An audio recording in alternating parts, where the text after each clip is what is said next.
le présent de l'indicatif. Et aujourd'hui, c'est le passé composé. C'est un temps très important en langue française. So this time we will see le passé composé is in English as the present perfect or past simple in English.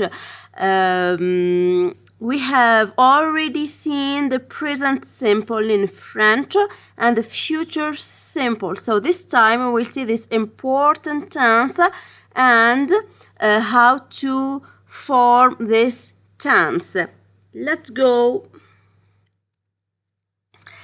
Alors, le passé composé est formé du présent de l'auxiliaire être ou avoir plus le participe passé du verbe conjugué. So, this tense, le passé composé, is formed by the present of the auxiliary être or avoir followed by the past participle of the verb to conjugate. So, we said, le passé composé est formé, is formed of the present of the auxiliary être or avoir plus the past participle of the verb to conjugate. On est d'accord? Maintenant, le participe passé est différent. So this past participle is different. It depends on the verb, on the ending of the verb. Alors, le participe passé se diffère selon la terminaison ou l'infinitif du verbe. Alors, le participe passé étant est pour les verbes en ER, comme le verbe parler, j'ai parlé, manger, tu as mangé. Alors, on voit bien le verbe avoir et, par exemple ici, j'ai parlé, et c'est le verbe avoir au présent de l'indicatif. Et puis encore, pour le verbe manger, tu as mangé. Tu, pronom sujet, as, le verbe avoir au présent de l'indicatif.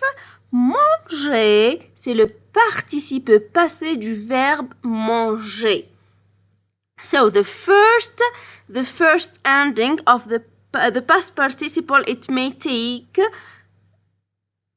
a for verbs ending with er. For verbs ending with er, like parler, manger, chanter, danser. All these verbs end with er. So we conjugate them with the verb avoir and they take a as an ending of their past participle. Like here, parler. So you see, j'ai parlé. J'ai, it's the subject pronoun. And then a is the verb avoir in present simple.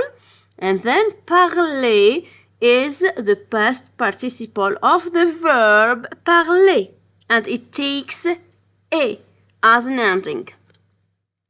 The second category of past participle, it may take the I. Alors, pour la deuxième catégorie, le participe passé est en I pour les verbes en IR, comme réfléchir, j'ai réfléchi, finir, j'ai fini. So for this category of verbs ending with IR, their past participle take the I.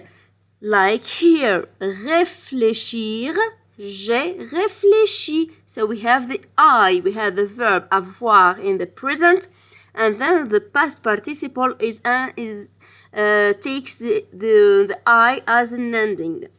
Finir, j'ai fini.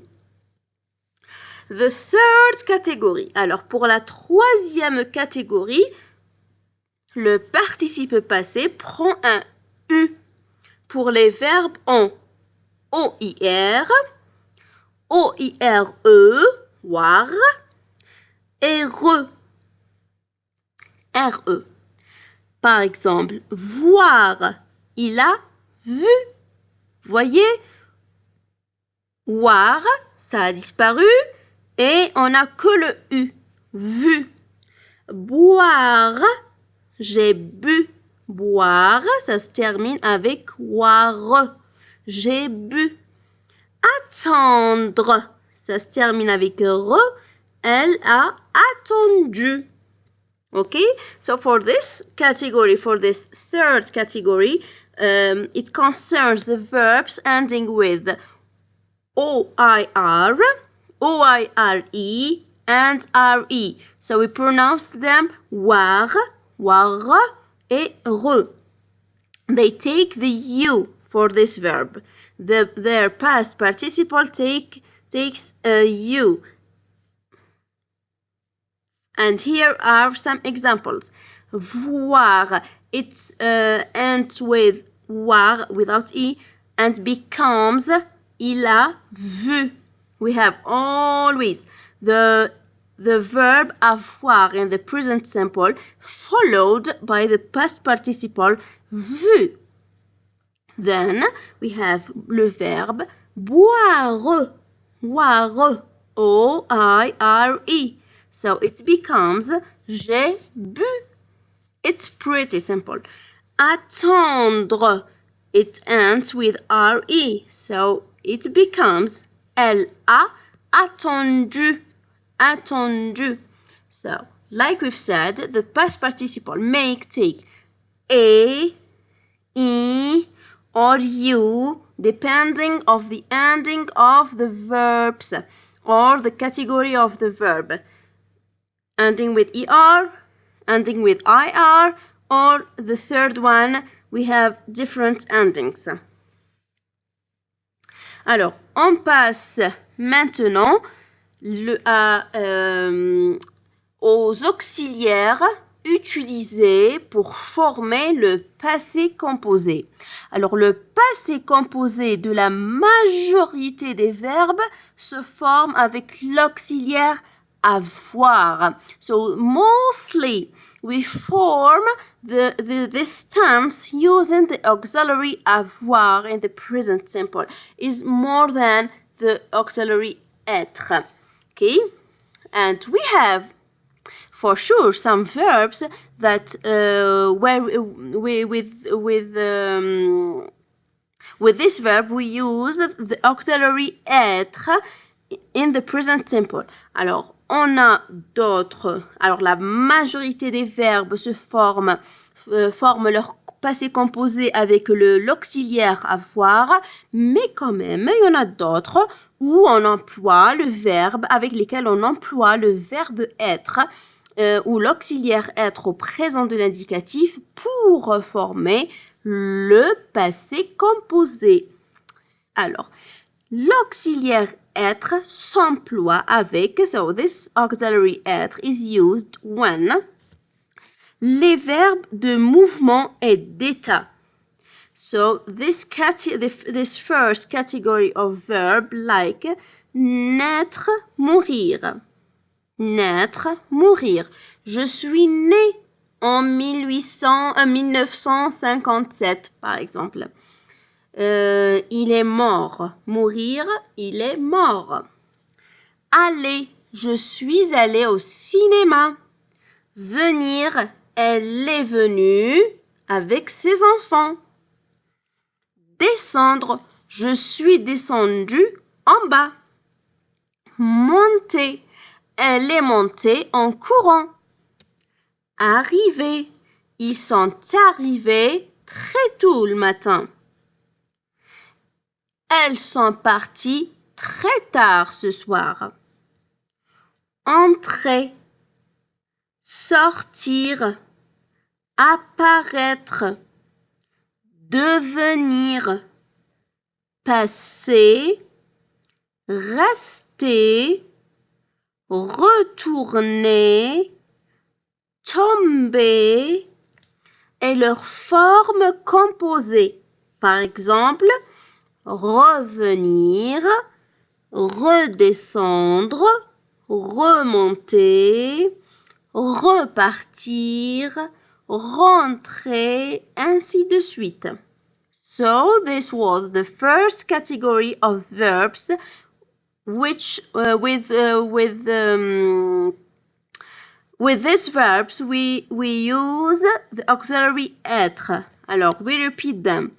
Naître, mourir, aller, venir, descendre, monter, arriver, partir, entrer, sortir, apparaître, devenir, passer, rester, retourner, tomber, et puis leur forme composée. So this verb like naître is to be born. Mourir, mourir, how to say it, like to, like, il est mort, he's not killed. So I will see it and I will tell you. Aller, je suis allée au cinéma, to go. Venir, I came, to come. Je suis venue. Descendre, go down. Monter, go up. Arriver, arrive. Partir, to go. Entrer, enter. Sortir, go out. Apparaître, appear. Devenir, become. Passer, to pass. Rester, to stay. Retourner, to return.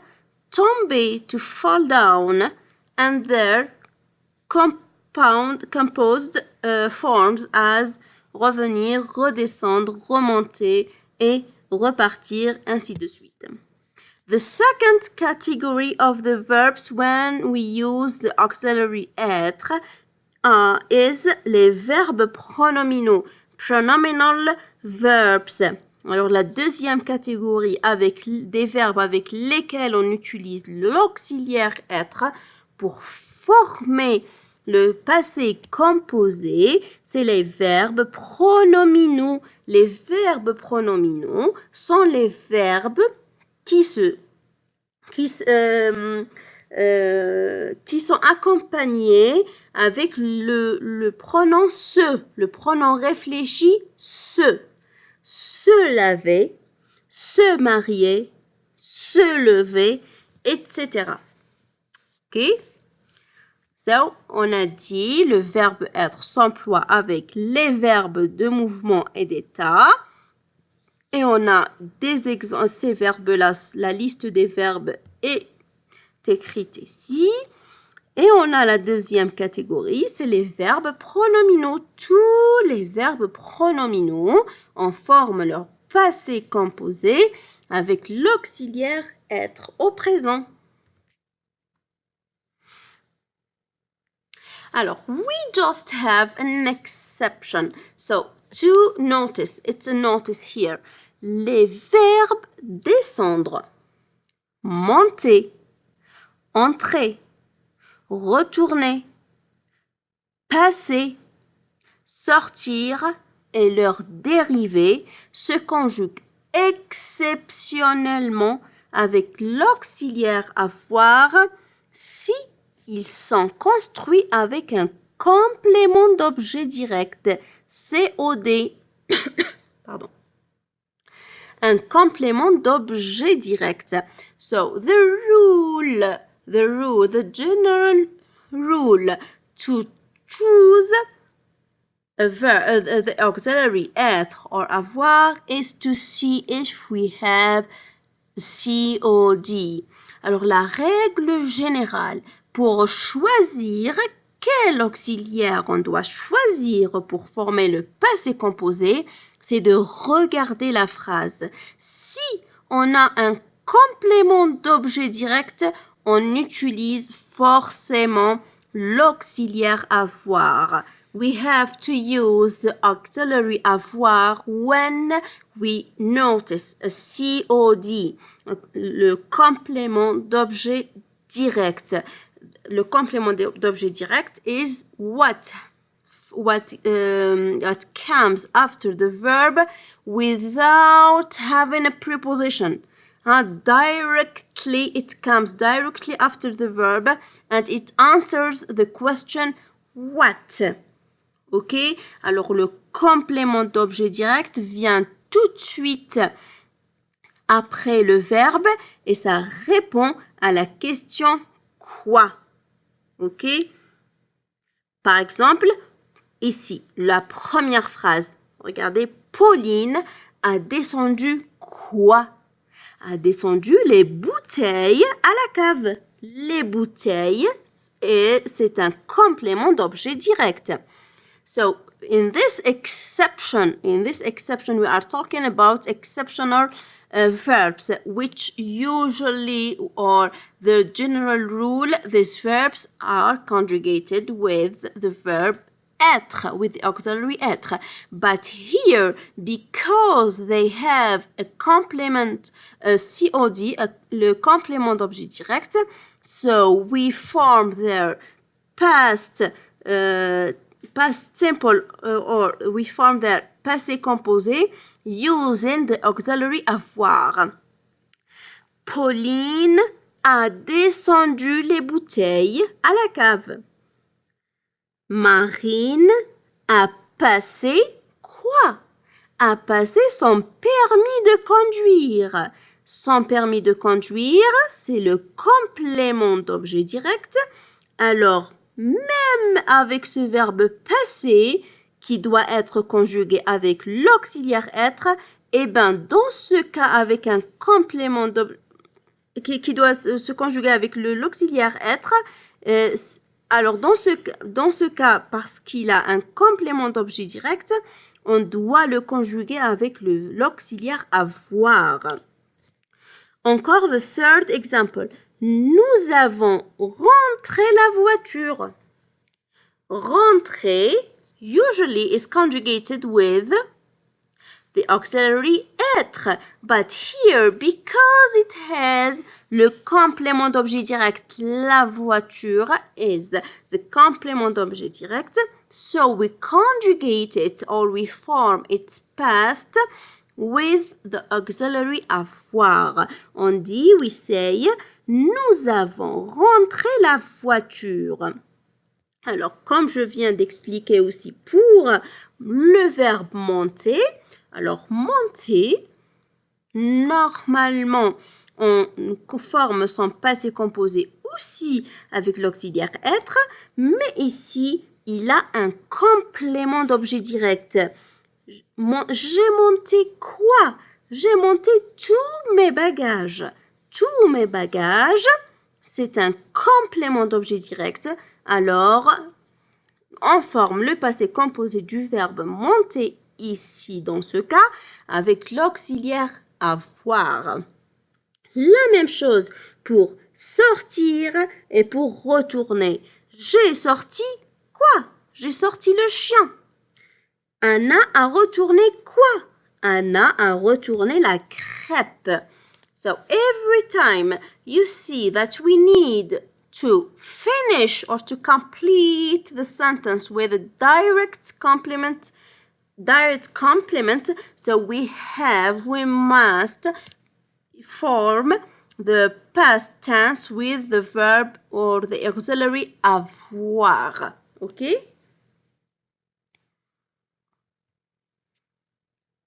Alors, certains verbes ou certains participes passés sont irréguliers. So, this is another exception. Some past participles are irregular, as être.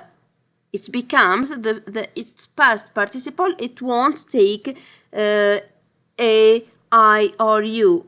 It doesn't take this ending. It becomes été. J'ai été malade hier. OK? Avoir devient eu. EU, eu. Tu as eu de bons résultats. Tu as eu un très bon résultat. Venir. Je suis venu. Dire. Elle a dit. Dit. D-I-T. Faire. Fait. Prendre.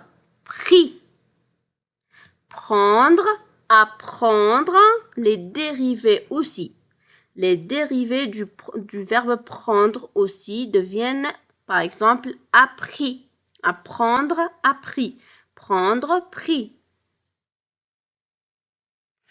Pouvoir. Pu. Savoir. Su. Construire. Construit. Joindre.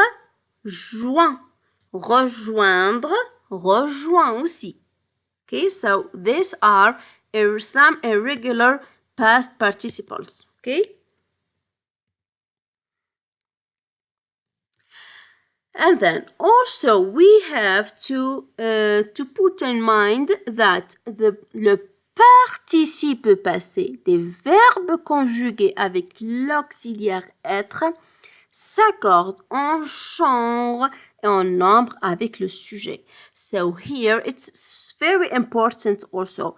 When we use the auxiliary être, so here the past participle of the verb is linked to the subject in gender and number. And here we have some examples. Alors, le premier exemple. Il est arrivé à 7 heures du matin. Alors, il est arrivé. Et, E-S-T, c'est le verbe être, l'auxiliaire être au présent. Arriver, c'est le participe passé du verbe arriver, ER. Ici, on a marqué le participe passé avec uniquement le et parce que on a le pronom sujet il. C'est du masculin singulier. Alors, on ne change pas. Dans le deuxième exemple, on a elle. Elle, c'est du féminin singulier. Alors, arriver devient et e. E pour marquer le féminin du sujet. So, in the second example, we have the subject pronoun elle, which is feminine singular. So, the past participle of the verb arriver, it becomes with an ending e. E, we have added to mark the feminine subject and the feminine and singular subject. Okay, so we have e. Okay, so here the past participle is linked with the pronoun, the subject pronoun. For in the third example, pour le troisième exemple, nous avons nous, plural, pluriel, sommes arrivés à midi. Arrivé, ça prend le S. Et S, parce que le sujet ici, c'est du pluriel. On ne sait pas si c'est du féminin ou non. OK? Alors, on marque le S, le pluriel avec le S. So, for this example, the third example, we have nous, which is a plural pronoun, a subject pronoun in plural. So, we have to add the S to mark this plural. And the final one is elle with S. So, here we have feminine and plural subject pronoun. So we have to mark this one and the past participle of the verb rentrer, it takes ES. It takes ES to indicate that to indicate the link between the subject, which is in the plural and feminine, here.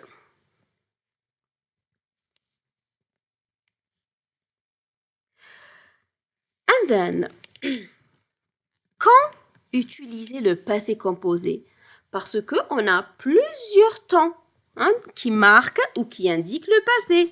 On a le passé composé, on a le passé simple, on a l'imparfait. So we have many tenses that indicate the past. When we have to use this tense, this present perfect, le passé composé.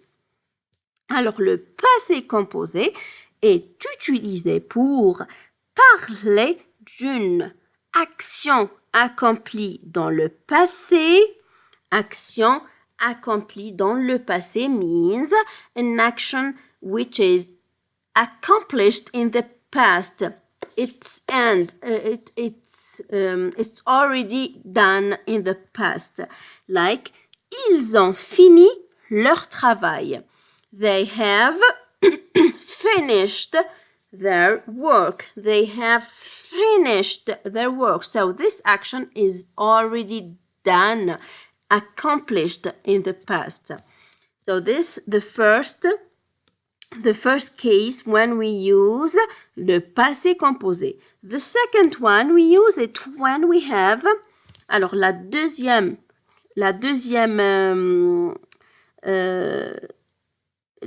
deuxième cas, c'est on utilise le passé composé pour parler d'une action qui a duré une période de temps.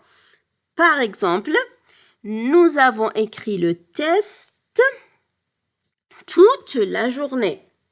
So, the second one is when an action has lasted a period of time. For example, we have written the test all the day. So, the action, it was during all the day. So, here we have marked a period of time. So, we use le passé composé pour to speak or to talk about this action. Le troisième cas, c'est lorsqu'on a une suite d'actions. Une suite d'actions. Par exemple, il est venu à l'université, il a travaillé, puis il est retourné à la maison. So the third one, we use le passé composé when we have a succession of actions or a series of actions. For example, he came to the university, he has worked, and then he returned home. So we have three things, three actions, or succeeded. Okay, so when we have this case, we also use le passé composé. Alors, c'était 3 cas où on doit utiliser le passé composé. Alors, pour parler d'une action accomplie dans le passé, pour parler d'une action qui a duré une période de temps, ou encore pour parler d'une suite d'actions. So, this is the end of this video. I don't know if you have any questions, but if yes, don't hesitate to write them as usually in the comments. Je vous invite à écrire toutes vos questions. Si jamais vous n'avez pas compris quelque chose, n'hésitez pas à me les écrire dans les commentaires. J'en serai ravie de vous répondre. Et je vous remercie d'avoir suivi cette leçon, cette vidéo, d'avoir vu cette vidéo aussi. et je vous dis à très bientôt.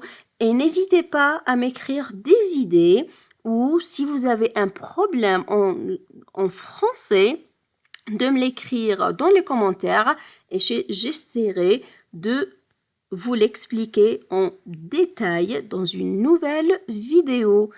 À très bientôt.